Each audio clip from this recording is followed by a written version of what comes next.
Hey, what is shaking? Let me check this. Let me just make sure. I think we're live. We are live. Hold on. Let me remove this. Yes. Okay. X requires a premium subscription. It sounds like everyone's leaving X anyway. Blue sky. So no X tonight, and that's fine with me. Instead, we are coming at you live, Twitch, LinkedIn, YouTube, and Facebook.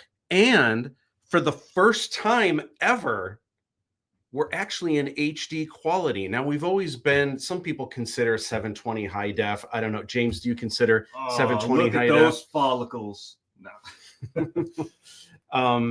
But finally StreamYard is 1080p quality, and we're rocking and a rolling. Can't wait. We have a great show for you tonight. You guys need to say hello to my buddy James. I mean, I guess. James, you go. Oh, whoops, my bad. I'm sorry. Are you hourly? Yeah, I know, right? All right, I got you. What up, James? Oh my gosh. And this is the out, dude, you never disappoint. And bro, oh my gosh. That's amazing, dude. That looks really wow. The way the light is glistening on all the cyberpunk tech on the back. You should see the one that I have for Eric's sidebar.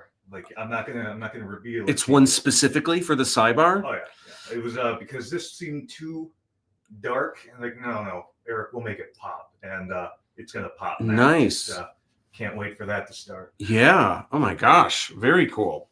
Well, we've got a great show. The first thing we need to do, though, real quick, is it's the Livestream Lounge, and we're going to get to the juice. I know everyone listening in probably wants to know who's the distributor for Aladdin 3477. We're going to get to that. But the first thing that we do is we have fun candy bar drinks to kind of, do you consider this the end of the week? Do you feel like it's the end of the week, or is this the beginning of the week for you, James? Well, I make my own hours, so every day is the end of the week for me if I had mine. Okay. Well, we go through and we choose one of my epic old school glasses, and here we are. And James chose Lando Calrissian from Empire Strikes Back. I feel like Lando lives his life like every day is the end of the week. Yeah. And then here is C-3PO and R2-D2. This is classic 1977 Burger King, I believe. Yeah. It is Burger King. And can't wait to get that lead. Oh my gosh, I know, right? So I think the lead is only on the outside, though. Yeah. So as long as your lips aren't like really dragging from the front, you should probably be okay. Okay, so first things last, we are going to make the usual, and this is our coffee drink. So this is Costco. What is this? Roasted something or other. Is it the one with the tiger on it? Yeah, it's the Colombian cold brew, 100% Colombian. Is it actually from Jaguar? Oh, the Jaguar. Oh, see, I wouldn't even know that. But James said he needed a little extra, so we're going to throw in this grind espresso, and I think this is going to be the magic. You think James is on fire now? You wait. I thought we were going halvesies on that. You just dump the whole thing in. And then, it will be up chatting all night, I'm sure. But I also have classes early in the morning tomorrow. I gotta update my modules for class. I have some grading to do. Yeah, so I run a tournament tomorrow, but those people show up regardless, so it's fine. I'll roll in when I roll in. And you just wanted a little bit of Irish cream, right? Or just a normal amount? A little bit's fine. Okay. I'm going to do a little bit more, and then let's top these off just a little bit, and then we're going to do a little bit of flavor. And, well, always. But you know what? It's not a party until someone spills, right? Party foul. Yeah. So, James, would you like I have mocha glazed donut, brand new salted caramel. I have thin caramel. I don't know what the difference is. I have another salted caramel, but it's expensive. Ooh. And it's just Is that a glass bottle? It is. It's a glass bottle, and this was by far not just a little bit expensive. This is definitely, for whatever reason, it's $18.83. I don't know why it would be significantly more expensive. Comes in a glass bottle. Is it at least twice as much more than your standard bottle? No, it's like the same. No, price wise. Oh, yeah, it's more than twice. That is... or about twice. Wow. Depending. So I'm gonna try this. I gotta know. I have to know too. I was gonna just be like, glaze me, Matt, with that donut, and then follow it up with whatever I could think of. But no, I have to. Gotta get in on this premium. Gotta get up to get down. All right, here we go. Yum, yum. Let me clean this up real quick. How is everybody? It's Sunday night, and it's been a while. We were back for one episode with Dan Phillips, and Mike was hanging out with us. That was a good time. You see a season of Face Off is on Netflix now? I did see that. Yeah, that's really cool. And then I was thinking, I thought that the following week I was going to be able to announce who the distributor was. And there was going to be an acquisition announcement, and it was going to be on one of the trades, like the Hollywood Reporter or one of those. And it got foiled because, well, I'll talk about it later. And because it got I was waiting, and then now I have the green light and I can share with you who the distributor is. So we are going to talk about all the things tonight. Cannot wait. Until then, I've got I thought it was Rockstar, but this is my Fairy Duster Stirrer, and it's yellow because it's in season for Aladdin 3477. Yellow, kind of marigold, gold. It's kind of the main color of the film, maybe with a splash of purple. And we make a toast. Cheers to all the things.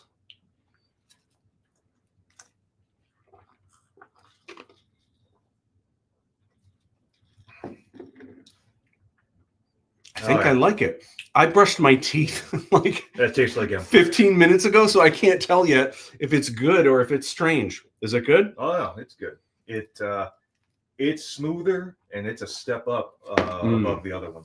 Now that you can actually tell that the toothpaste is washing down, that is pretty good. You can actually taste the quality. Yeah. All right. Well, here we go. It is the Livestream Lounge. We're on.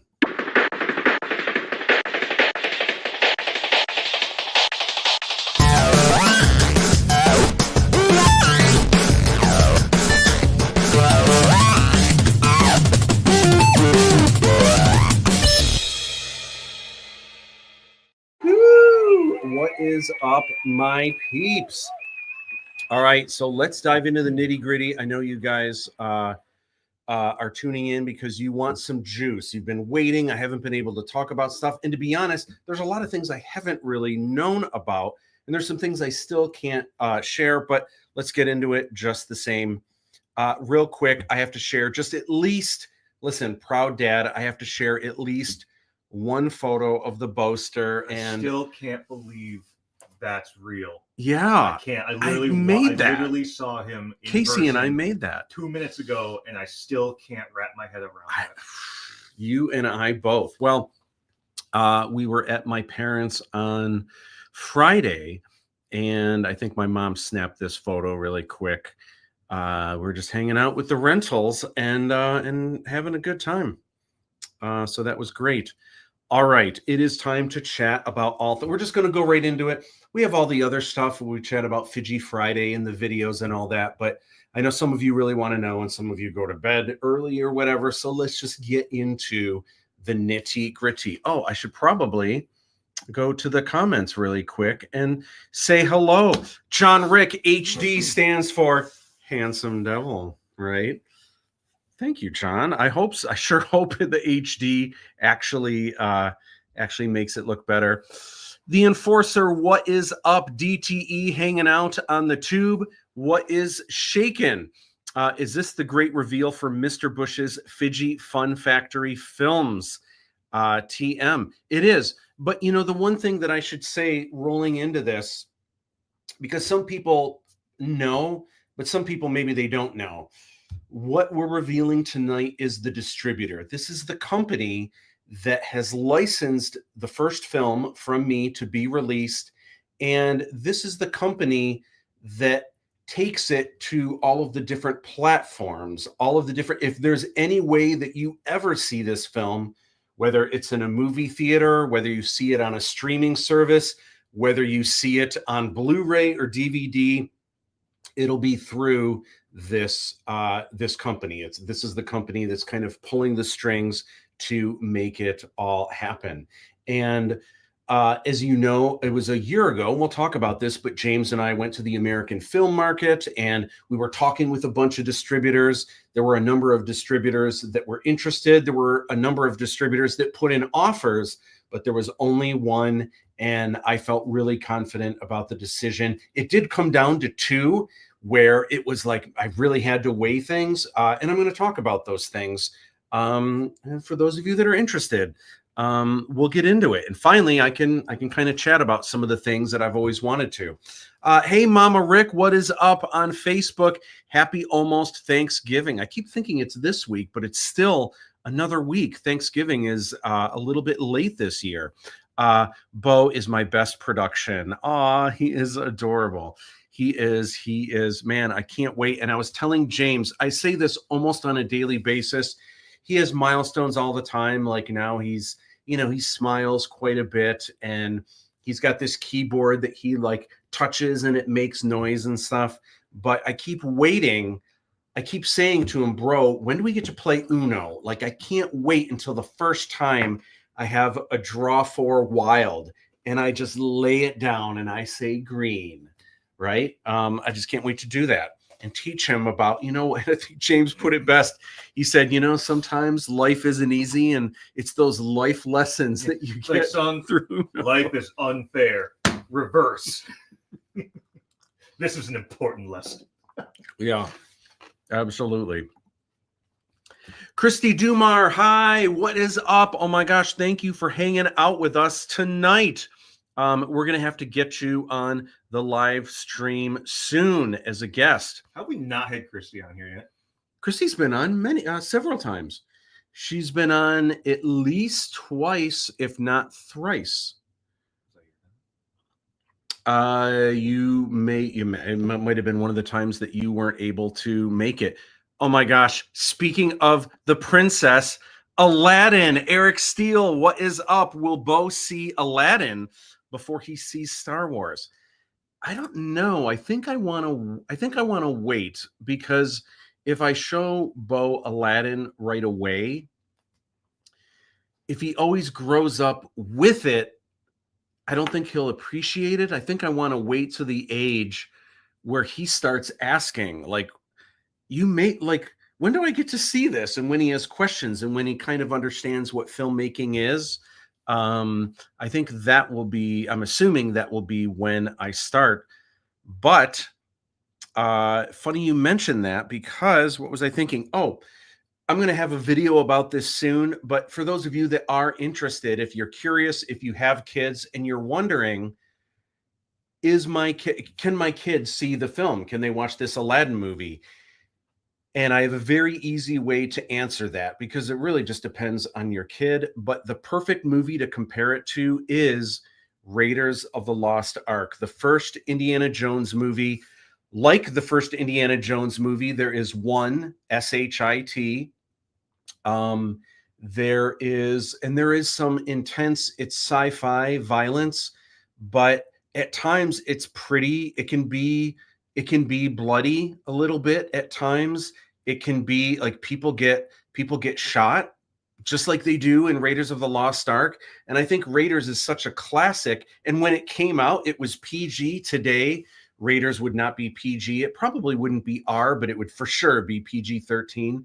So I would say the same. If your if your child is old enough to handle and appreciate Raiders of the Lost Ark, then they would do fine with Aladdin 3477. Otherwise, this is not your grandmother's Aladdin 3477. It's a little bit grittier. It's not that it isn't made for kids, because I think some kids that can handle it would appreciate it, but it's not made specifically for kids like, say, the Disney versions might be. I can't wait for the parents who think it is for kids, kind of like how when they took everyone of their kids to see Deadpool, like, oh, it's a hero movie, and then they complained to Marvel, like, this isn't family friendly, and like, we never said it was.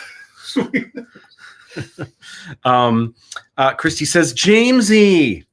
Hi, Christy. Tom Smack, I just joined in. Did I miss the unveil? No, in fact, we are about to dive into it right now. So I just wanted to say really quick. So again, this is the Distributor. Some of you might be waiting for a name like Netflix or Disney Plus. Those are platforms that your film will be on. The Distributor would be, for example, and it's not a Warner Brothers, but that would be like a Warner Brothers or a Lionsgate. You don't click into your Lionsgate app to watch Lionsgate movies. There is a Warner Brothers app of sorts. It's called HBO Max. So you have that, and you have like Paramount, and they have Paramount Plus. But this is just the Distributor. But there's still a lot of interesting information, and I want you guys to know how this came to be and why I made this choice. Let's dive into it. Oh, and real quick, one more comment. Love your work, Matt. Thank you, Michael, on Facebook. Thank you for hanging out with us tonight. So as you guys know, it was over a year ago, I put together, I want to say, either over or just under 300 packages that I sent to distributors everywhere. There's all kinds, big and small, and even places like Disney have multiple areas. Like Disney owns Touchstone Pictures, and they also own Searchlight Pictures.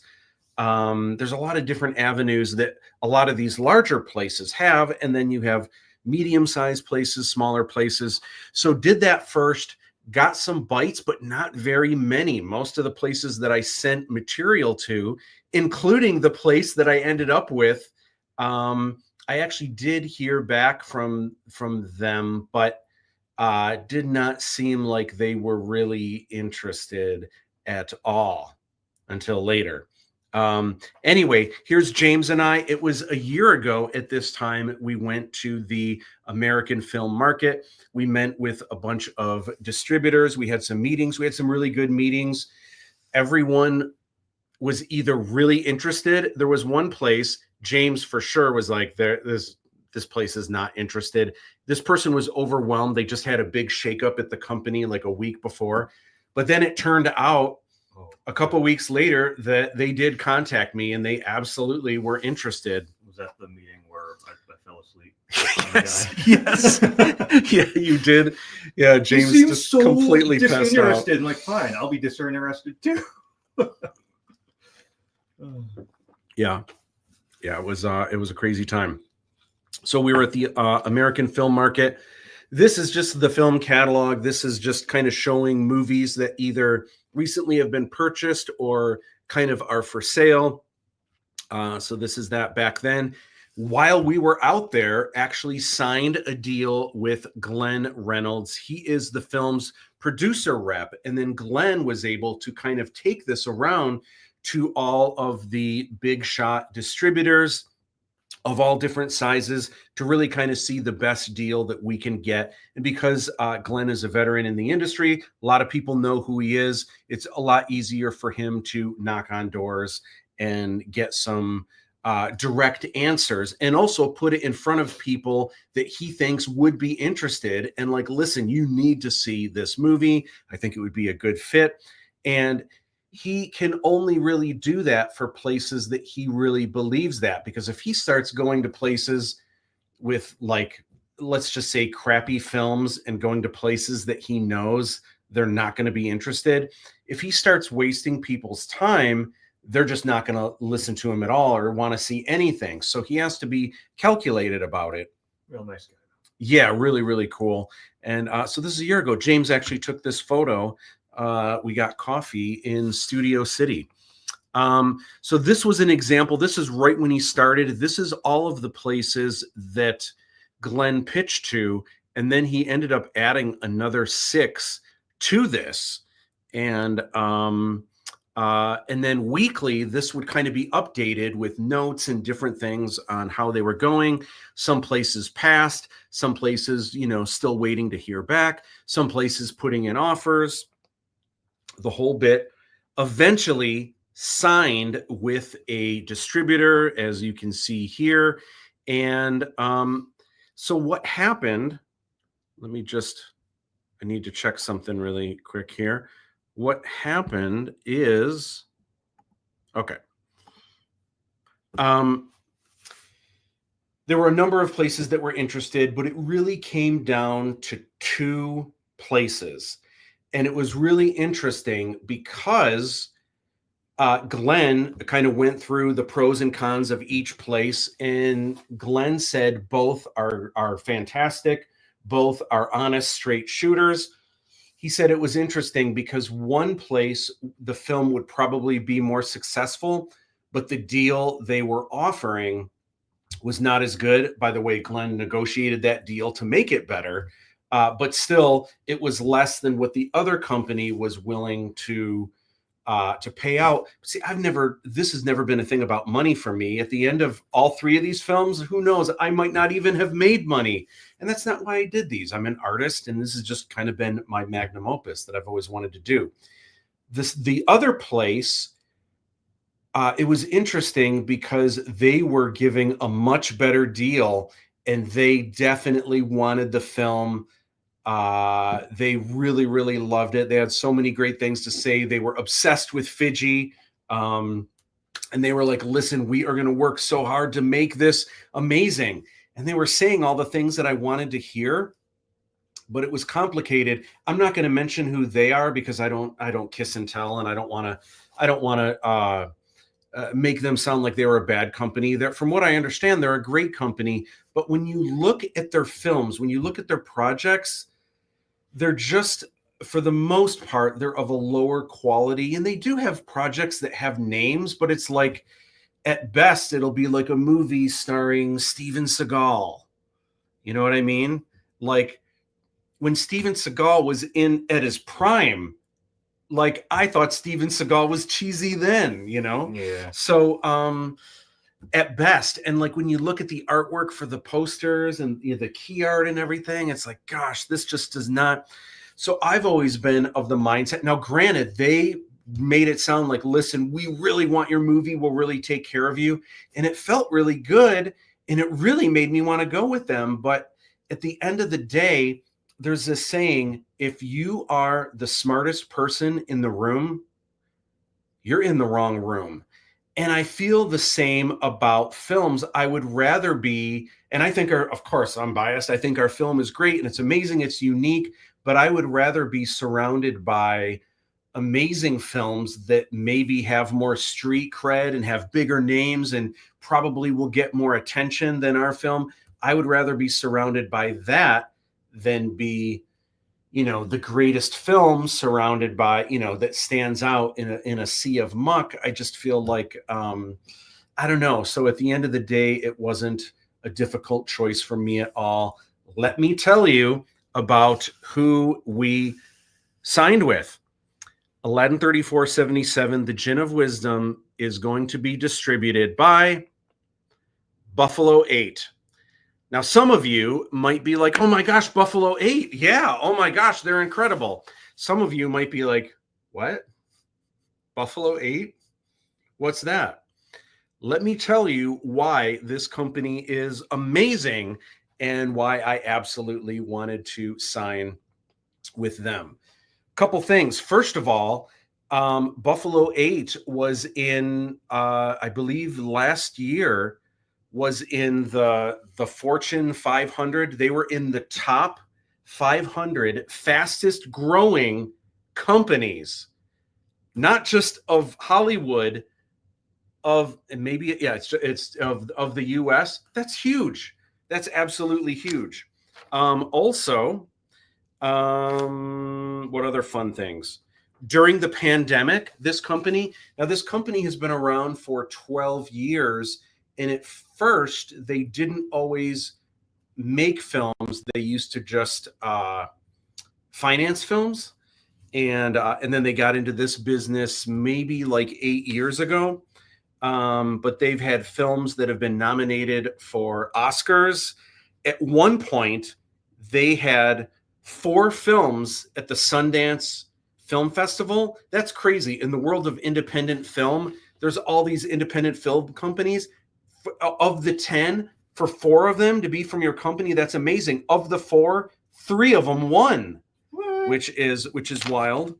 What else? Their films have made, and maybe this doesn't sound like a big deal, but their films have made over, and this is something I wrote down earlier in the year. I'm sure it's more now, but their films have made over $4 billion in sales. For an independent film company, that's a huge deal. So let's talk about some of the highlights from this company. Clerks 3 was produced in part by Buffalo 8. You can see here, this is Luke Taylor and Matthew Helderman on set with Kevin Smith and Brian O'Halloran, obviously. And I forget the actor's name who plays Dante, Jeff something or other. Someone help me out with that. But here they are on set, and Luke Taylor and Matthew Helderman are 2 of the executive producers for Aladdin 3477. And this was really interesting to me because I had just gone with Eric Steele and Luke Castle to see the Clerks 3 live screening here in Detroit at not the Fox Theater, the Fillmore. And that was super interesting to see. The fallout with Jenna Ortega. So this is, again, when you look at some of the people in these films, it's not just like, I don't know, action stars of, 20, 30 years ago. But these are like prominent names of today. Adam Driver in Black Klansman. No way. Have you seen it? Yeah. I haven't seen that yet. There's a new film with Russell Crowe, Rami Malek, and Michael Shannon. It is called Nuremberg. I don't think it's come out yet, but that's a new one. Loving Vincent. Now, this is one that really caught my attention because this film was an animated film. It was nominated for an Oscar. It didn't win, but to be nominated for Best Animated Film, you're going head to head against Disney, Pixar, Illumination, DreamWorks, Leica, right? Like, that's huge. And nominated for an Oscar.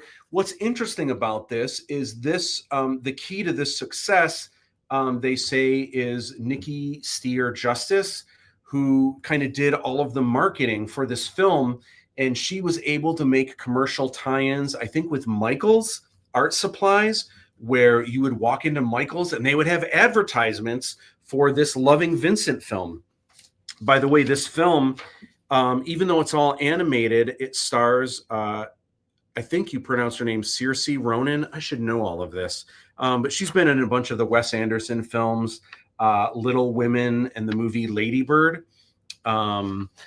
So she kind of stars in the movie, but every single frame of this film is painted by an artist. I remember when this film came out, I remember thinking, gosh, why didn't they contact me? I mean, I would have been busy and I wouldn't have been able to do a lot, but I would have painted 10 frames to be a part of that. That would have been so rad, and to try to do it in the Van Gogh style. So that was absolutely huge. Little Men, starring Greg Kinnear, won all kinds of awards. Street Gang is a recent doc that just came out on how Sesame Street came to be. And it's supposed to be a really good doc. Again, I haven't seen it yet. Seven, what is going on? I was just at a panel with her yesterday. Oh, with Saoirse Ronan? No way. Oh my gosh, that is awesome. And dope, congrats. Awesome. Thank you so much, Seven. So good to see you, to hear from you, hanging out with us tonight. And I got some juice soon, so I'll be in touch about all the things. Yes way. Awesome. Next up is there was a documentary on Jeffrey Dahmer. You know what? The only serial killer. Oh, he did that? Or they did that? They did not the one that has the guy from American Horror Story, but the one that was number 2 on Netflix. There was like a month where everything was Jeffrey Dahmer for some reason. So again, that stuff is kind of off my radar. But Spike Lee, almost everything Spike Lee is doing these days is through Buffalo 8. Rob Zombie's 31, executive produced by Luke Taylor and Matthew Helderman. Liam Neeson, Honest Thief. Midway. So this I haven't seen, but this was the epic film. Roland Emmerich is the guy who directs all of those disaster films. So he did Independence Day, but after that it was like The World of Tomorrow and like a volcano movie and then like an earthquake movie and all based off of the Battle of Midway. I would assume so. Okay. I mean, That could be good. I should know that, but this was his big magnum opus for that. Okay, I know James is really going to appreciate this. This is just off the wall, kind of not bizarre, but just an interesting little tidbit. Okay. Everyone knows who Jonathan Lipnicki is, right? Yeah. You probably grew up with him, right? I Watching. did. What is it? Stuart Little and then Jerry Maguire, right? Well, guess what? He's grown up now and he's an executive producer at Buffalo 8. He's one of the executive producers over there. How wild is that? Working behind the camera. And here he is here in the news for, he was one of the executive producers on the Jeffrey Dahmer thing that came out. So it's wild. Looks like he lifts weights now. It looks like he's buff. Like he doesn't want it. Like no more Stuart Little, you know. And he's grown up now. That's great. Have you seen that movie, Stuart Matt? Little? No. Is it good? Yeah, I mean it's Forbidden Kingdom good, which I'm here for. But no, watch this movie. So another produced in part by Buffalo 8. It's called Iron Mask, and it's with Jackie Chan and Arnold Schwarzenegger. Those are like two huge, like arguably the hugest action stars of East and West joined together in a movie. They literally did it for the fight scene for these guys. I guarantee you that's why. Yeah. Are they good, the fight scenes? Watch it, man. Like just initially, because Jim was looking for a Man in the Iron Mask. Like, no, not the thing with Leo DiCaprio. Iron Mask with Jackie Chan and Arnold Schwarzenegger. Interesting. Oh my God, says Christy. Hopefully, all good things. Next up, a recent movie with Nick Cage called Arcadian. And I know in recent years, Nick Cage has been doing some films that are a little bit subpar and maybe just taking a quick paycheck or whatever. The Unbearable Weight of Massive Talent. I finally saw it. You know what? It was good, but I think you might have played it up a little bit too much for me. You know what I did really like is The Fall Guy. I love The Fall Guy was great. But the Arcadian, I haven't seen it, but I've heard it's really good sci-fi. It's suspenseful. The acting is really good. Both Nick Cage and these are the two actors that play his sons in this. It's supposed to be a great film. Next up, this is The Kill Room, and this has Pulp Fiction co-stars Uma Thurman and Samuel L. Jackson, and of course Joe Manganiello. I forget. He was married to the longest time to who's the Colombian dame from Modern Family? No way. Sophia. He was married to her? Yeah. And I think they might still be married, but I think they're on the outs. But he's in pop culture. Everyone knows Joe. I actually know him the most from he was Flash in the first Spider-Man movie with Tobey Maguire. And then after that, he was LC on True Blood. He was like the werewolf guy. And then he's Brad, Jason Segel's lawyer friend from How I Met Your Mother. Oh yeah, you're right. Well, he also, I think he does there's like a Hollywood group of people that play Dungeons and Dragons, and they play them at his house. And also the director of Fanboys. Gosh, I should know all these people's names. I forget them all. Anyway, but they usually host it at his place. He's super into D&D. Kyle Newman is the director. They've written books, Dungeons and Dragons books. They're super, super into it. James Franco and Tommy Lee Jones have a film coming out called The Razor's Edge. There's a film that Jack Black, I don't think he stars in it, but he has some cameo appearances. And this film is called Free LSD. And this caught my attention, not just because Buffalo 8 was putting it out. This is out now, and it has Jack Black in it.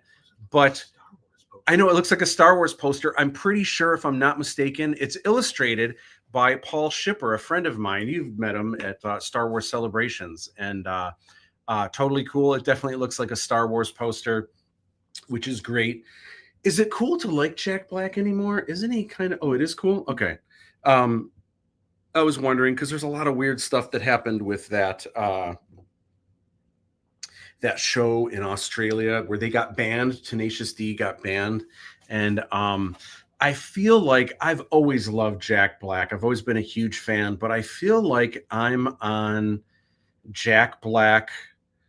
Gosh, what is it called? I feel like I've had a little too much. I think I need to calm down a little bit because now he's in like every Jumanji movie and he's always playing. Kind of burned out on Jack Black. I'm burned out. And he's playing the same thing every time. He's the boisterous person that finds a way to sing for some reason. And he's just like, it's, oh my gosh, it's cool. But when it's in every movie, and then The Mandalorian, oh my gosh, really? We need Jack Black in The Mandalorian and singing? It was definitely oh cameo, my gosh. sure. Oh my gosh. Well, anyway, it is what it is. But I thought that was interesting. Here's Matthew Helderman and Luke Taylor with Bruce Willis. They co-produced some of his recent movies. Here they are with Bobby De Niro. Okay, most recently, what's been happening with Buffalo 8, they've been really in the news for two things. One is Terrifier 3. I'll be honest, I didn't even know. Terrifier? Well, they were one of the producers. Buffalo 8 in part was part of that. But the crazy thing, this was all the rage, especially a couple months ago, because there were two at the same time. There were two movies released on the same day, and everyone had kind of been saying up front, this is a battle of the killer clown movie, the psychotic clown movies. No one ever would have thought, and I had never even heard of the first two Terrifier movies. No one knew that Terrifier would clobber Joker 2, which is wild. Did you see that? Did you see Terrifier? Joker 2 was the worst. Oh, it wasn't? Yeah. It's weird. I heard some people say that it was just misunderstood. If you go into it not waiting for Batman, knowing it's going to be a musical and everything, that it was well acted and stuff. The first one was misunderstood because it's very, very much an artistic film. Mm-hmm. The second one tried to ride on that train. It's just Terrifier. I know. Did you see this one, the third one? Not the third one, yeah. Because after the first two, yeah. I don't know if I have the stomach for it. Really? Because they say that it's the most brutal, but they also say it's the best. Like, I'm sure it's a great film. That it's the best one. The practical effects are fantastic. I watched it just for that, but have you seen it at all? No, I don't know anything about. At least watch the first one, Matt, and let me know how that goes. And it's just, I just don't feel like it was uncomfortable. Yeah, a little bit. Okay. Good, but uncomfortable. So this became crazy because if I'm not mistaken, not only did this beat out its last I heard, it's 50 million domestic, 60 million worldwide, and it was the #1 movie 3 weeks in a row. 2 weeks for sure. Don't quote me on that. 3 weeks. I think so. I think it was 3 weeks. I just thought of it again. And then there was a lot of cool things like Terrifier 3, Art the Clown to ring in NASDAQ closing bell on Halloween. Like, how amazing is that? So the cool viral, what do they call it? Publicity stunts and things like that. Super cool that they were able to get in on that. So here's the crazy thing. In addition to the Terrifier 3 movie, at the same time, there was another Buffalo 8 movie that came out, and that is Anna Kendrick's directorial debut, Woman of the Hour, which at the same time, Terrifier 3 was #1 in theaters. #1 on Netflix was Woman of the Hour. I haven't seen this either. It's supposed to be amazing. It already won a bunch of awards in the film festival. And apparently she did a great job. Like, the acting is supposed to be really good, and she did a great job at directing it. So those are just some of the reasons why I knew Buffalo 8 was the way to go. I don't know if maybe people on the inside wouldn't agree that it's the next A24, but I don't know. It's not the next A24, but it's the next buzzworthy, think outside of the box distributor. It's a very solid roster you just showed. Yeah. And again, a top 500 company in the US, often have films at Sundance. And when I was writing this down, actually earlier in the year, like over 6 months ago, I wrote this down. Their films had already grossed over $4 billion. Now that's obviously going to be higher, especially with some of the recent things that have come out. So I feel great here. And it's funny because I talked about Glenn Reynolds. So you guys have seen the book when I was writing all of the different things down, where I was going over distributors and I was sending packages out. The first thing that I wrote down was Glenn Reynolds, and I didn't send anything to him at first. I wish I would have. I would have saved a lot of time and a lot of money and a lot of effort and a lot of grief. But the first place, so, and then I wrote down, like, Warner Brothers and Netflix and just all the big HBOs and all of that. But the first place that I wrote down that was actually like a mid-size, like, okay, this is a place that really specializes in independent film. If I look, I'm pretty sure I wrote Buffalo 8 down before I even wrote down A24. And I had a feeling about this company. And when you really look at Buffalo 8 over the last 12 years and how they just really keep getting better and bigger, it just really seemed like a train that I really wanted to be on. Didn't know if that would be it, but just after all the things, after all was said and done, Buffalo 8 is home to Aladdin 3477, the Jinn of Wisdom. I'm not going to lie. I feel okay with that. I do. Yeah. I know I was always... You've been very skeptical this whole time. Supportive of you, but as your friend, I'm like, Matt, I know Glenn's going to do right by you, but yeah, you got to have a healthy... You don't come as far as you do without a healthy dose of, well, hang on, what if? Yeah. Buffalo 8. Buffalo 8 is where it's at. So a lot of you are like, okay, what now? So everyone wants to know, okay, Netflix, Disney Plus, in theaters and all that. I don't have any of that information that I can share yet, but I will soon. And when I say soon, like soon, part of it is that there are exclusives that are going out to a lot of the top tier websites and the trades, and can't announce anything. And some of it, to be honest, I don't know. I don't know until I know. There could be an announcement tomorrow, and like I'd be reading it for the first time with you online, right? So I don't know yet. But I do know it's going to be soon, so cannot wait to share more juice about it all. This might be silly to ask, but I'll ask just because I don't understand. Will Stuart Little be seeing Aladdin 3477 since he is an executive producer for Buffalo 8? He certainly, probably, I mean, maybe already has. I don't know for sure. He is not one of the executive producers on Aladdin 3477. There's only 3 that have attached their names to Aladdin 3477. That's Matthew Helderman, Luke Taylor, and Nikki Steer Justice. Nikki Steer Justice, by the way, is really kind of spearheading the acquisition for Aladdin 3477, kind of making a lot of the calling a lot of the shots and how things are going to go down. And I'm really excited about that because she was really responsible for the Loving Vincent movie. And I know this isn't an animated movie, but that was such an outside the box, never been anything like it.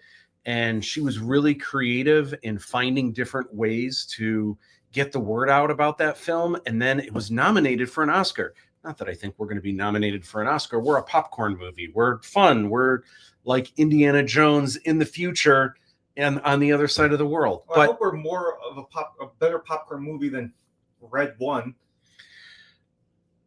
Red One. Yeah, I don't know. I don't know if that's on my. I don't know if I'm on my. If that's on my radar to see. Okay, I see. Still cool. Yeah. It's really neat that that he's an executive producer there, and but those are the 3 that are attached to the film. Time for guerrilla marketing. Who's with me? Yes. And so we've got this is Eric Steele who plays Aladdin, and we have some fun ideas, and we have some things that we're waiting for green lights. We're waiting for things to hinge on. So there's going to be. You thought what? I thought we do monkey marketing here. Monkey marketing. Yeah. Well, I don't know. I'll take monkey marketing. Red Run was awesome. Wait, Red Run. Am I thinking of the same thing? Red One or Red Run? Red One, the one that just came out. Did it just come out with The Rock and? Did you see it? It's unpredictable. It's not something you would predict. Really? So, it's fun. I give it a watch, Matt. I encourage you to. Okay, and with Chris Evans. Yeah. So Red One was awesome. Okay, interesting. I may have to give that a whirl.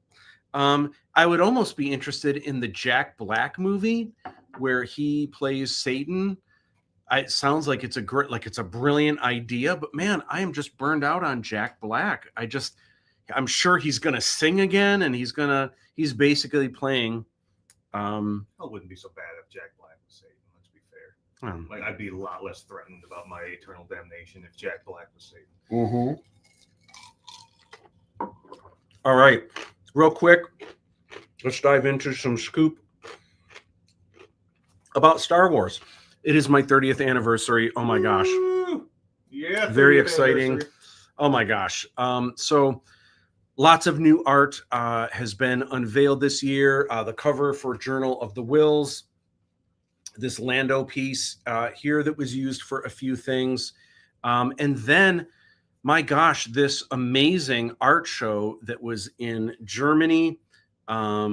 Just so grateful for that experience. They really treated me and Casey great. Casey was pregnant, but man, it was just it was super cool. Really, really a great time. Lots of Star Wars related videos. This one on foreshortening. If you haven't seen it, then there is a series of videos that I released just in the last month called Illustrating Star Wars, basically showing how I created the art for Vader's world.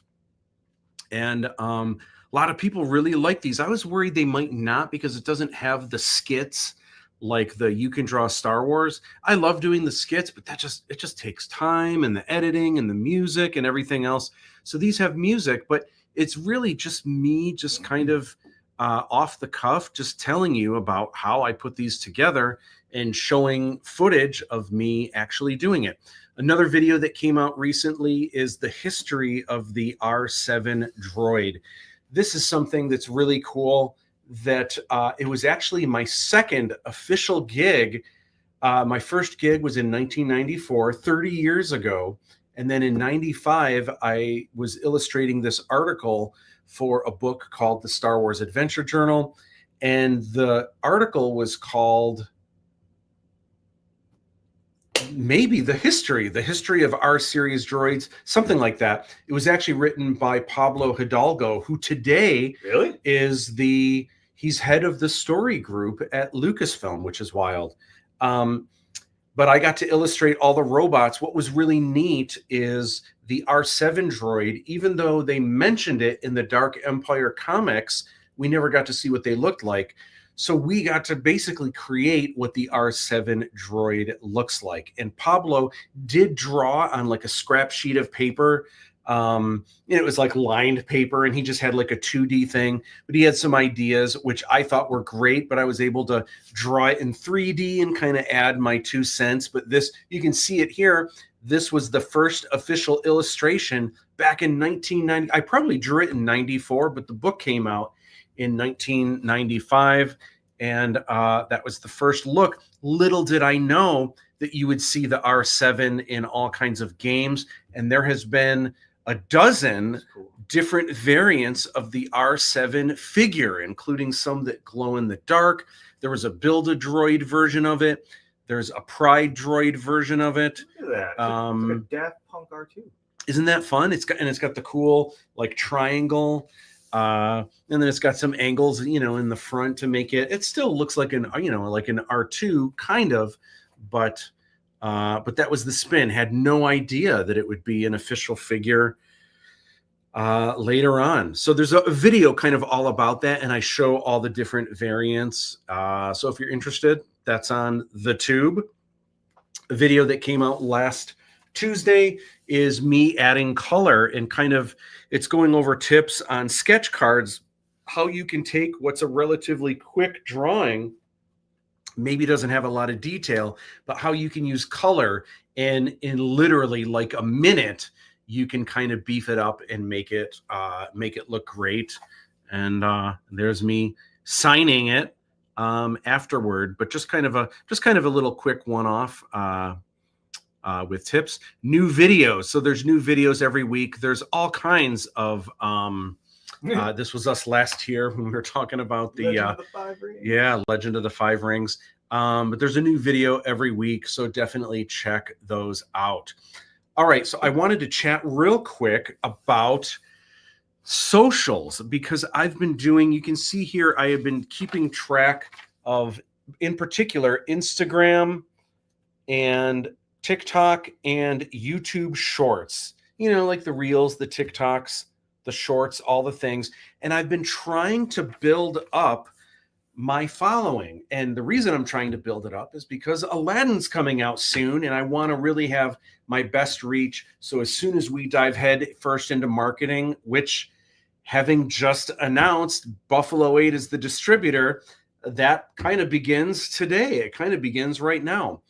So I've been trying to build that up. Well, it's been interesting because everyone had been saying, especially for TikTok, if you just post a video every single day, within a month or two, you will have up to 20,000 followers. And at the time, I hadn't really pushed TikTok before, so I think I had like just over 100, did not have very many.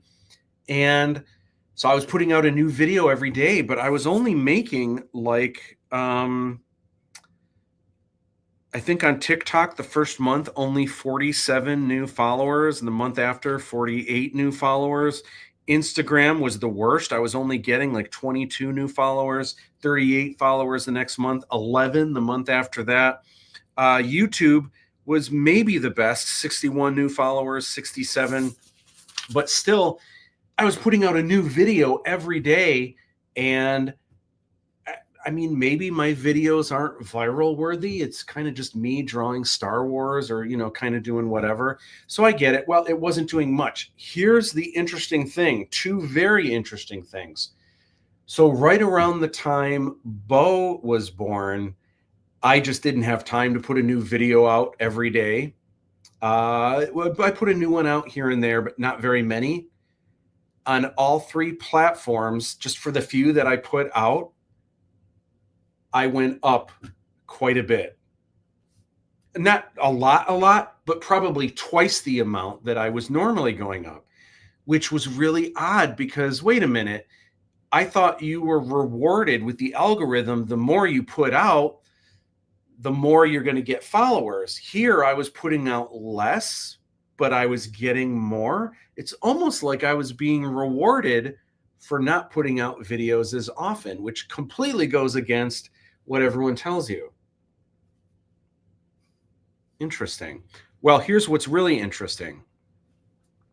This video here that I put out, this is just a basic light and shadow, form shadow and cast shadow. Everyone's heard me talk about this. If you've had like my classes or watched any of my videos, I almost didn't put this video out because I was thinking, no one wants to see this. It doesn't show me drawing a cool Star Wars character or anything like that. This blew up on TikTok and I started noticing, man, I'm getting followers like crazy. What's going on? This video already has had, I believe, 300,000 views on TikTok. That's pretty good, right?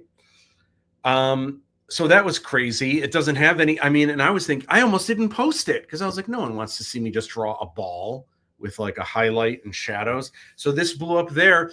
Then strangely, just in like the past week, I've been noticing I get notifications every time there's like 30 some new followers on Facebook.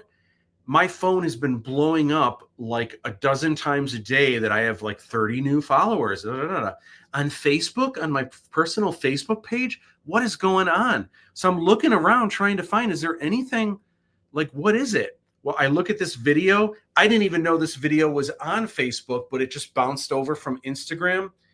This video on Facebook, the reel, I guess is what you would call it. This reel has had 2.2 million views. People love the ball, Matt. People want the ball. People want the ball. I don't know.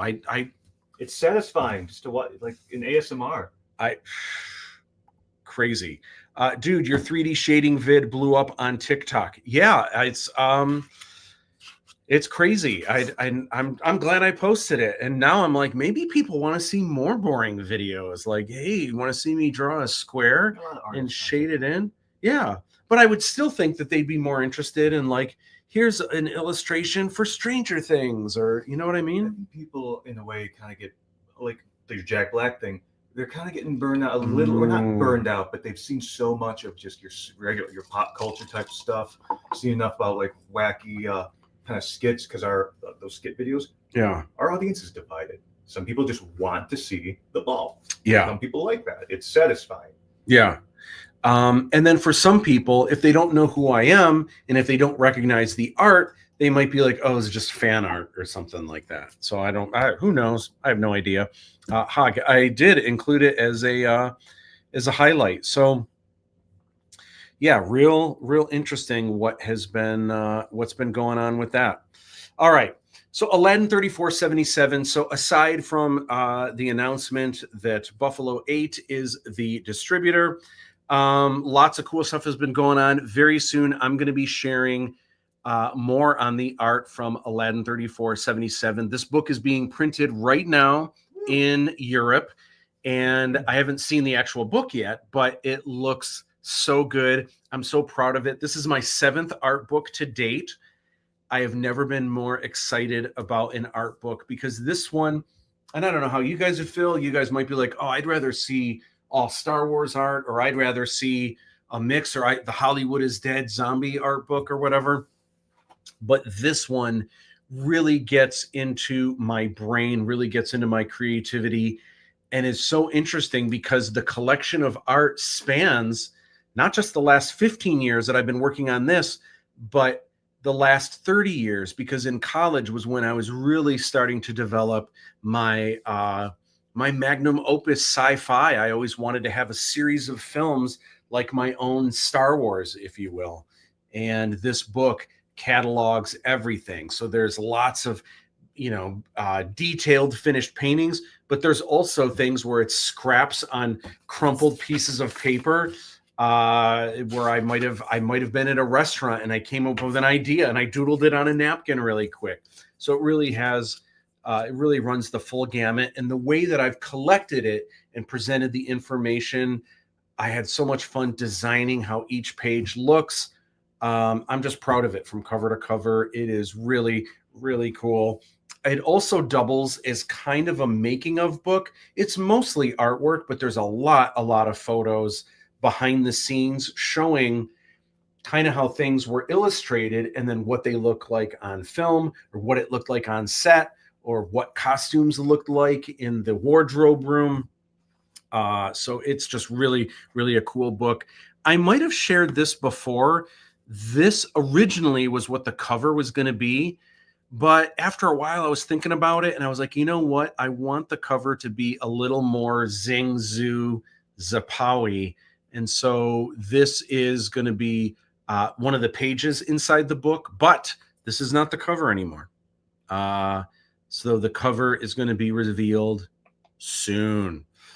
Those of you following me following Aladdin 3477 on Instagram, you may have noticed some strange things afoot the past 3 days. There has been 3 posts, this one, and this one, strangely, and then each one of these in the description, only one word. This first one, the word was Nad. This one, the word was Maripes.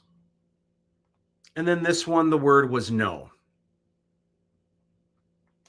What's going on here?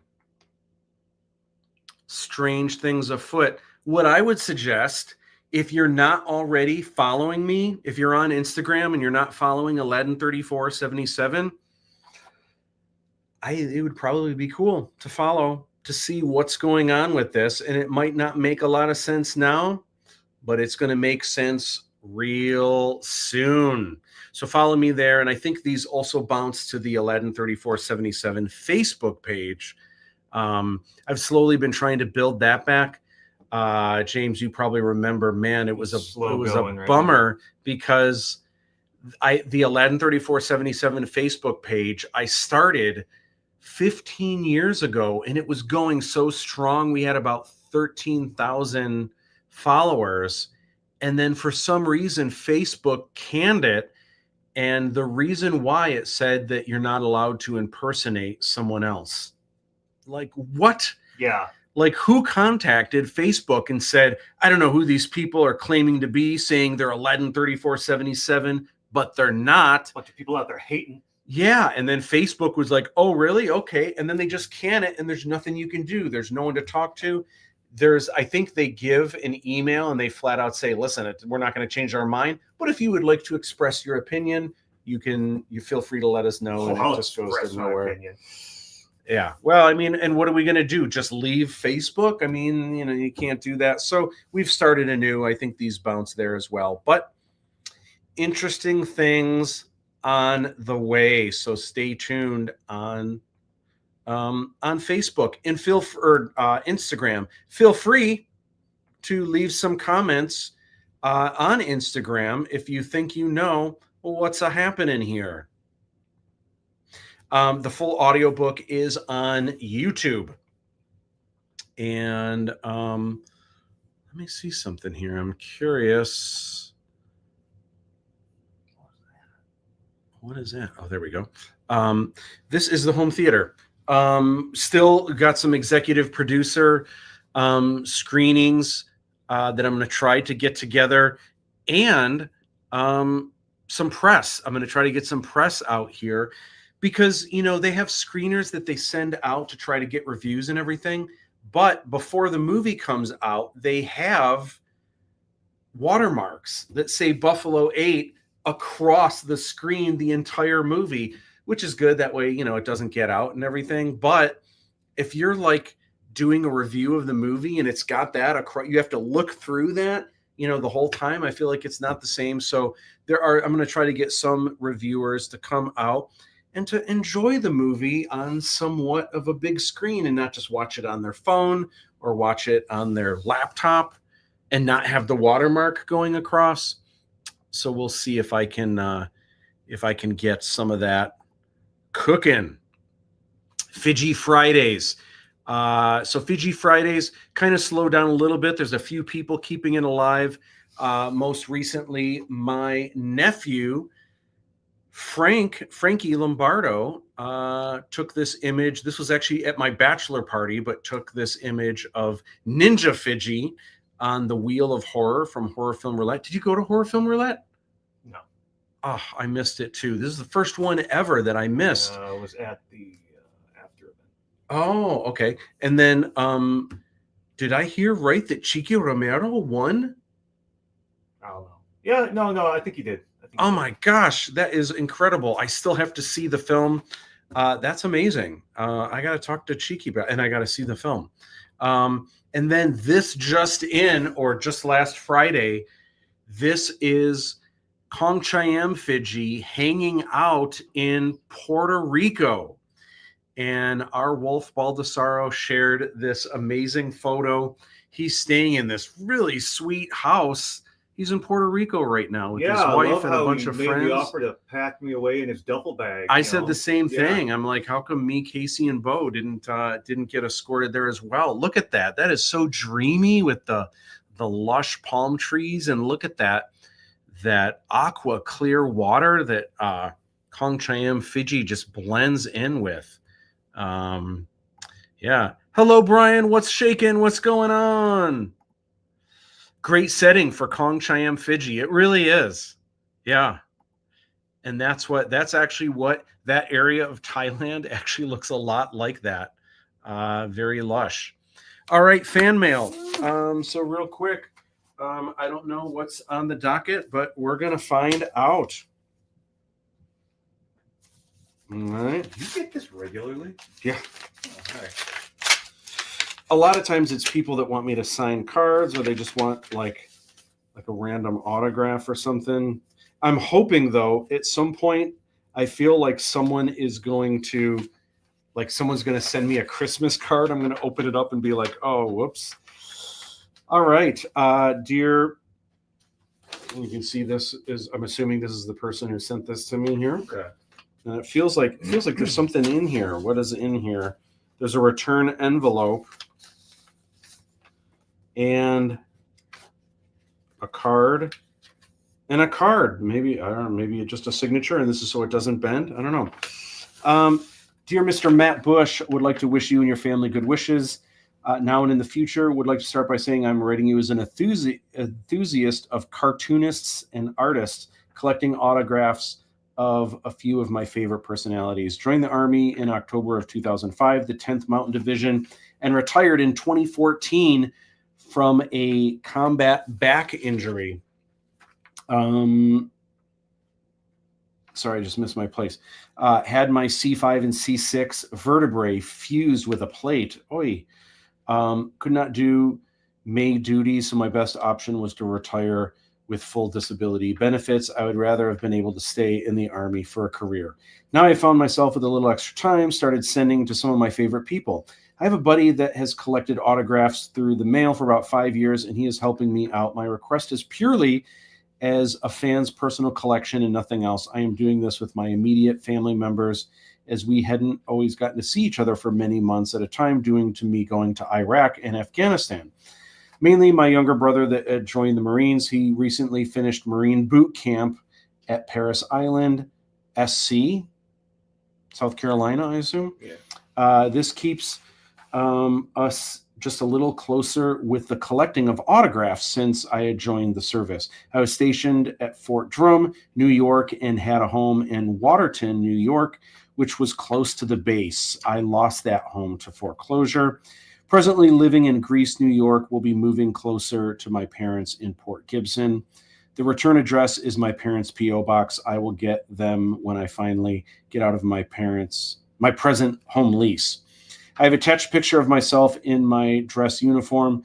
That was right after I got my rank of sergeant. Also, if you don't desire to sign 3x5 cards, I can maybe send 4x6 photos. I send the cards first as I don't always get a return response from those I send to. Can you please place cards in the support folder I have included?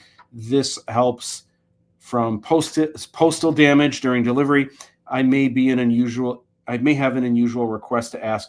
Originally, I went to college to become an art teacher and found that was not going to be financially rewarding. So I joined the Army and love where my life has taken me.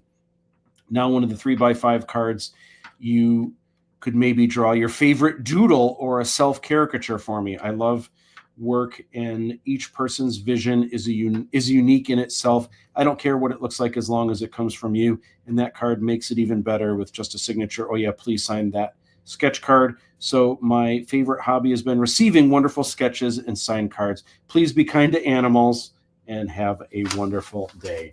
That is awesome. Thank you so much for your service. And so, yeah, I'm going to do a quick doodle for you. Absolutely. See, that was actually a very nice letter. Yeah. It beats out when you just get, hey, please sign this. Yeah, or not even please sign this. Just, like, hey. I have cards, draw, and sometimes they even say, I want a Batman, I want a this, I want a that. Yeah, not even a signature back, just a return envelope. At least they give a stamp, though. Mm-hmm. Let's see. I'm just going to do my standard go-to, but we're going to make it nice. I'm going to do my Stormtrooper.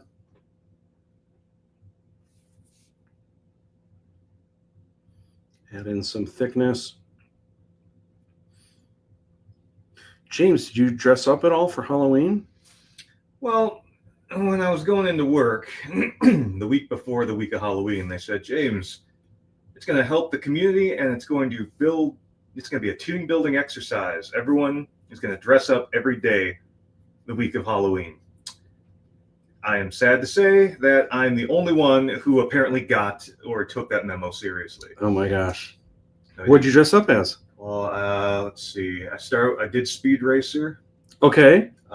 Did Captain Hammer from Dr. Horrible. So this is something different each day? Yep. And then on Thursday, since all the people come in to play Disney Lorcana, I have my Li Shang from Mulan outfit there. Nice. But yeah, I was like, I can't believe you guys put me up to that, and no one else did it. And they all told me, well, we just kind of figured you would do it, and that's why we told you. I'm like, oh, okay. Well, I have nothing. Is that true? I'm like, I have nothing if not embracing my showmanship.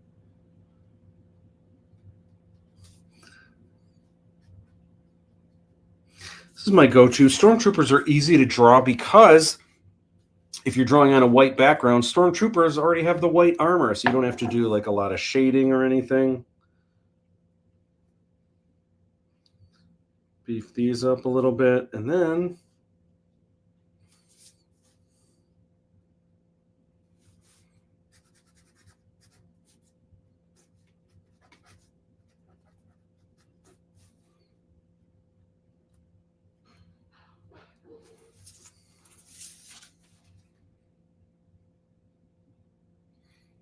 there you have it. Oh, I should have.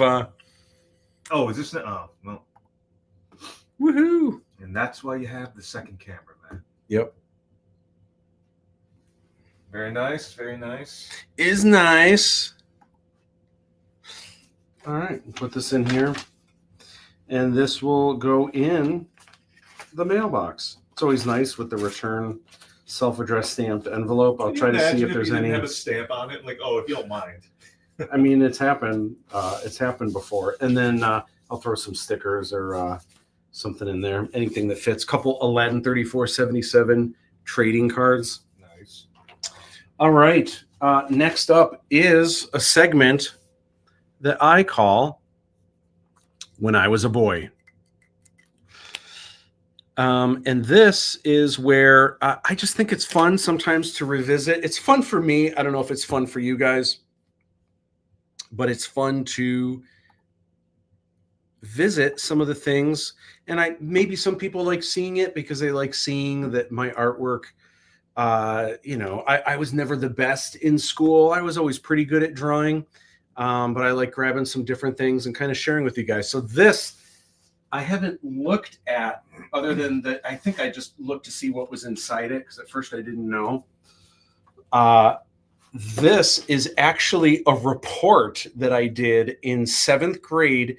We had to dissect a frog. And oh my gosh, this was terrifying for me. It was hard for me to even look, and I didn't want to do. We were put in groups, and like 4 of us each had a frog that we had to dissect.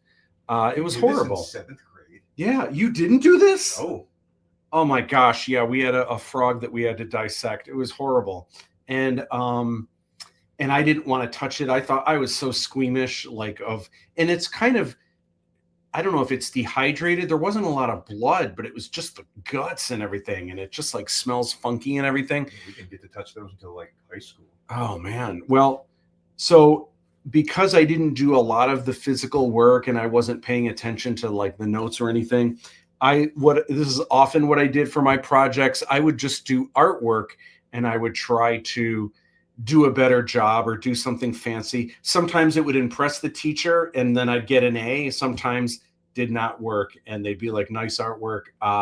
You didn't do the project though. But anyway, this here, I think there must have been something in Mad Magazine or something, because this is definitely not Mort Drucker.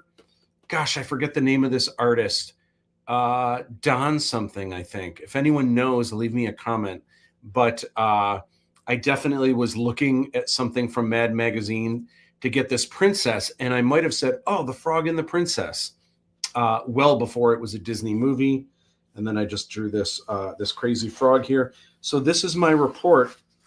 This is the only thing that I looked at that I was like, whoa, what is going on here? So this is like the craziest. Look at, there's Ninja Sai with this guy here, and then there's like a dog and a cat. There's Charlie Brown. All right, check this out. Follow with me, James. So here comes this person walking by, right? Okay. Now, if you come over here, what happens? The dog barks. The cat starts running its feet, right? Yeah. Which makes this thing spin. It hits a ball that goes onto this 200-pound thing that makes this go down. It shoots a ball, I guess, that hits here, bounces here, bounces here. I think it's a laser bouncing off of different surfaces. Okay, and then it hits some electrocuted thing here. It looks like a ninja star goes up and hits Charlie Brown. Is that a spring-loaded ninja star that just shoots? Apparently it is. And it goes up and I guess maybe pushes this guy up as 2 swords and 2 spring-loaded sai come in. So what did this guy do? I don't know, but what I'm wondering is, this is my science report. In 7th grade, why would my teacher be like, oh my gosh, this is in the name of science. This is amazing. Well, I mean, there does seem to be a lot of science going on here. Some defying the laws of physics, some of a Pee-wee's Playhouse variety, but science nonetheless. DTE says spring-loaded sai. I approve. Crazy. So, contents. Blah, but this is me learning the art of saying stuff, but like not really knowing what you're saying, but just words that maybe no one will read. Contents, I guess. So here's my frog diagram here. Okay. Oh boy. Here's the inside. I don't know why I have a baby frog just taking a peek on the inside here. I don't understand what from the groinal area. I'm a baby. No idea. Digestive. I'm gonna cut that frog. I'm gonna cut that frog. Jeez. Man, there must have been weird like banana guts like that. I don't know. Yeah, even if you didn't partake in the physical handling of that, the fact is you had to get up close to really draw all that. And then look at this. -2. I don't know on what. I guess these two, but I got an A. Woo! So it worked out. Even though this death trap That should have been the by extra Charlie 2 points Brown. credit right there. I know, maybe it is. Maybe that was the bonus. Crazy. I don't know. I don't make the rules. When I was a boy.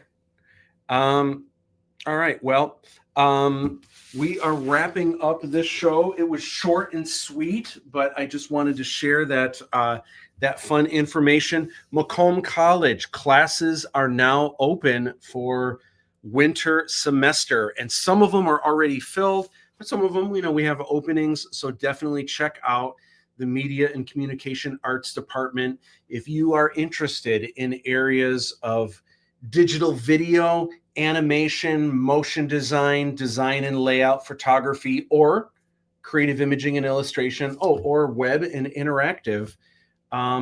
We have such an awesome program that rivals a lot of the other schools, and we're easily better than, I would say, all of them myself, but no. But definitely than like some of the universities, and we're definitely a really good competitor. And we're because we're kind of funded by the state, tuition is cheaper than anywhere else. And we've just got an awesome program. Here is our new building. The middle part there is now open. You can go and hang out upstairs. This photo is from before it was open. Where's the moat, Matt? But it's I know the moat. Now, and I've got actual photos now. I think Jackie Sarcona took these photos. Here's a design room. Here is the motion design and digital illustration room. That's some of Sean Sheehan's art. This is in front of the 3D animation classroom. This is and it's much more finished now, but this is the video studio. It has a giant cyclone wall that's a green screen wall now as well. I have 3 classrooms in my area, which is kind of more of the traditional illustration. This is one of them. This is the figure illustration lab.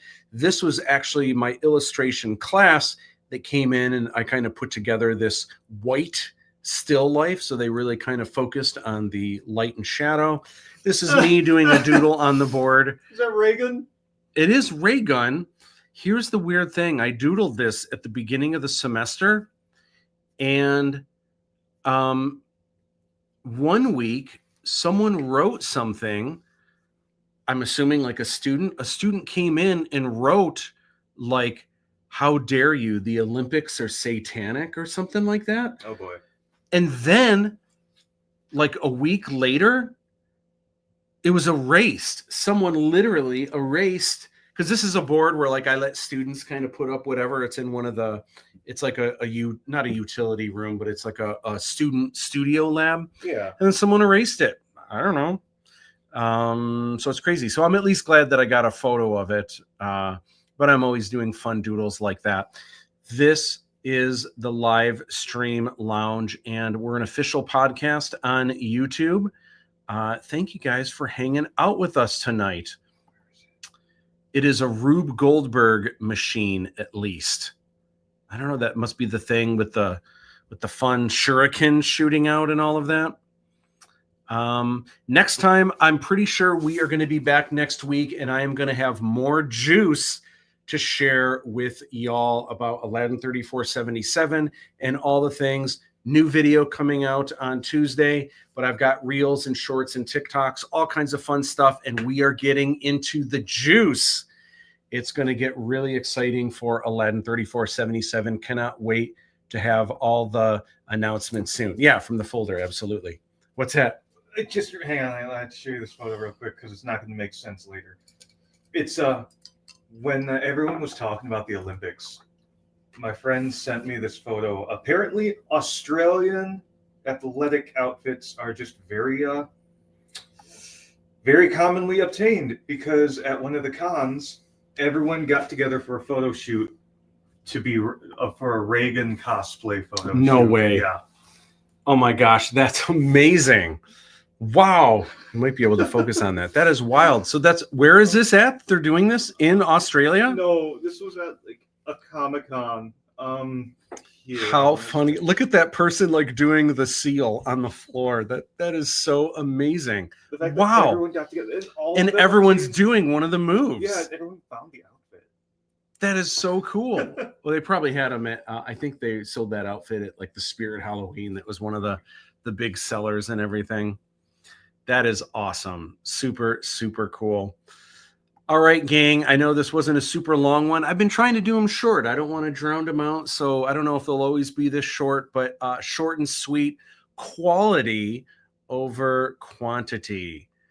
All right, gang. James, anything else you want to share before we adjourn? I mean, enough to fill another Livestream Lounge. I can wait. All right. Well, we will see you guys soon, probably next Sunday.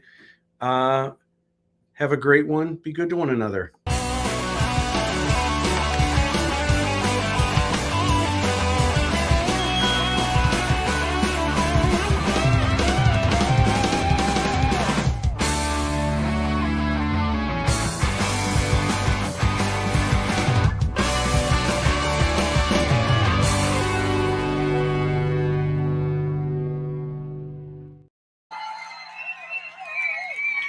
All right, see you guys in HD. I think that worked pretty well.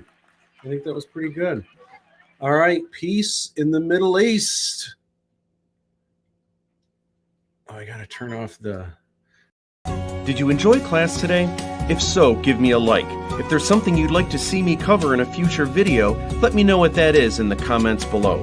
Be sure to subscribe if you haven't already. I've also got a video series called Sketchbook Challenge that helps your drawing, creativity, and fill up an awesome looking sketchbook. Plus, there are videos on You Can Draw Star Wars, Hollywood is Dead, and sneak peeks at the Aladdin 3477 Motion Picture Trilogy. In order to not miss any new videos, hit that notification bell. Sharing is caring, and it's great to inspire your friends. Share this video on social media and your friends will share awesome art tips they find with you.